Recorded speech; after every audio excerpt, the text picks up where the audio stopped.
This is the review of the 2014 Nissan Rogue, as you can obviously read in the bottom right hand corner. The crossover segment is not one that I'm very interested in, but I do realize it is extremely competitive and sought after by many families. The styling of this crossover is relatively conservative.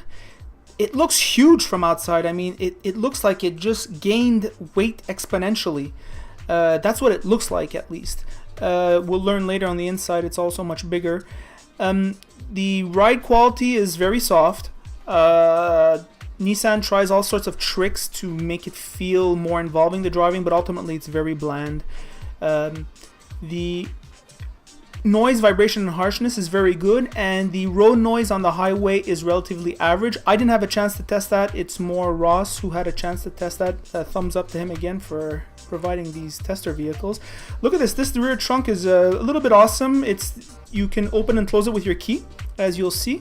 So that's pretty convenient. I don't know if it's like only on the higher trim or it's available on the lower trim. You'd have to ask your dealer for that. Another thing that this truck has in the trunk is if you're somebody who's like hyper organizational and you have to like organize everything incessantly, you can make shelves in your trunk and store things in a shelf-like way. So if you like playing Tetris when you were younger, this is a great trunk for you. And yeah, so I got bored of it after a minute. Moving along to the interior. The design language of the doors is pretty standard. Fake carbon fiber, soft elbow rest, and soft top of door. The rest is hard plastic. That's normal for the class. Nothing special there. The interior cabin space is very roomy. In fact, on the middle trim, you can even get 7 seats. Though you can't really put anybody in those 7 seats, so it's just, I don't know, I guess it's just bragging rights. However, interior is roomy, stylish. The haptics are not good, but they're not bad, which is normal. The steering wheel is extra thin, so it feels really cheap in your hands. The vents though have a nice like aluminum contour to it. That's kind of nice. And the driving position is generally very good. The controls are easy to reach. It's generally a pleasant place to sit, and it is a great place to look at your dials. I mean, these dials are beautiful and the fonts are excellent. Very easy to look at. Good job for that. Another good thing that Nissan did was the rear view camera. So if we look on our left, that's what the competitors offer. But if we look at the whole screen, that's what Nissan offers with the 360 view. Look at it. We're backing up right now, and it sees all around the truck. It's really good. When you're driving a big truck like that, you need to see what's going on. The engine, I don't know why this is so out of focus. The camera just wouldn't cooperate. And I do these films really fast. The engine is not that smooth, but it is very fuel efficient. 6 on the highway, 8 in the city, and that's with all-wheel drive with the CVT. That's amazing. That's just amazing. So this truck on the road is relatively comfortable. The road noise is average, and Ross told me on the highway it was okay. So once again, not winning any awards in that department. However, listen, it's easy to drive, and I don't think it's worse than any of its competitors, though it's not better than any of its competitors. It's midfield.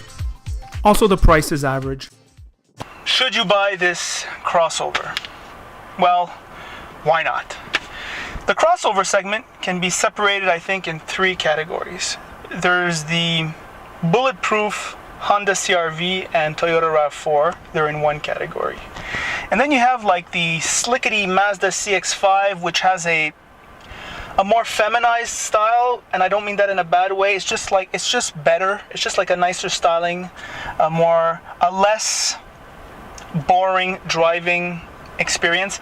And then you have the others, and the Nissan Rogue is part of the others.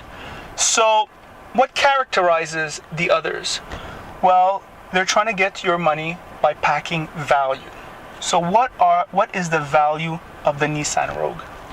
First, the interior space, the general quality, the pretty good ergonomics, the fuel economy. The fuel economy is excellent. The CVT feels cheap, but it delivers big in the all-important city driving. This is where these trucks suffer.